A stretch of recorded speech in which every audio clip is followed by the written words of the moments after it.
Welcome to PSR studies. ఈరోజు AP EAMCET results గురించి అయితే అప్డేట్ రావడం జరిగింది. ఆంధ్రప్రదేశ్లో రిజల్ట్స్ కోసం వెయిట్ చేస్తున్న స్టూడెంట్స్కి వచ్చేసి బ్యాడ్ న్యూస్ అండి. ఏపీ ఎంసెట్ 2024 ఫలితాలు అయితే వాయిదా పడ్డాయి. ఎందుకు వాయిదా పడ్డాయి, ఎప్పుడు రిలీజ్ చేసే అవకాశం ఉంది, పూర్తి వివరాలు తెలుసుకుందాం. వీడియో చూసిన వాళ్ళు తప్పకుండా వీడియోని లైక్ చేయండి, ఛానల్ని సబ్స్క్రైబ్ చేసుకోండి.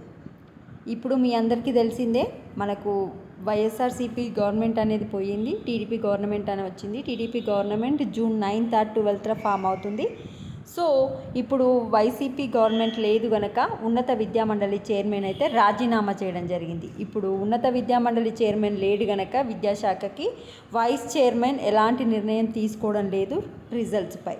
సో మీ యొక్క రిజల్ట్స్ అనేవి ఇప్పుడు మనకు June 12th తర్వాత రావడానికి ఎక్కువ అవకాశం ఉన్నాయి. June 12th వచ్చేసి గవర్నమెంట్ ఫామ్ అయిన తర్వాత ఈ ఉన్నత విద్యామండలి చైర్మన్ని కొత్తగా అపాయింట్మెంట్ చేసిన తర్వాత మాత్రమే మీ రిజల్ట్స్ వచ్చే అవకాశం ఉంది.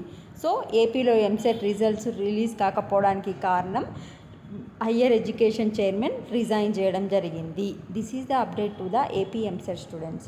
సో ఇంకో 1 వీక్ వెయిట్ చేస్తే మీ రిజల్ట్స్ వచ్చే అవకాశం ఉంది. వీడియోని లైక్ చేయండి, ఛానల్ని సబ్స్క్రైబ్ చేసుకోండి. కావాలనుకున్న వాళ్ళు దీన్ని స్క్రీన్ షాట్ తీసుకొని మొత్తం చదువుకోండి. Thanks for watching.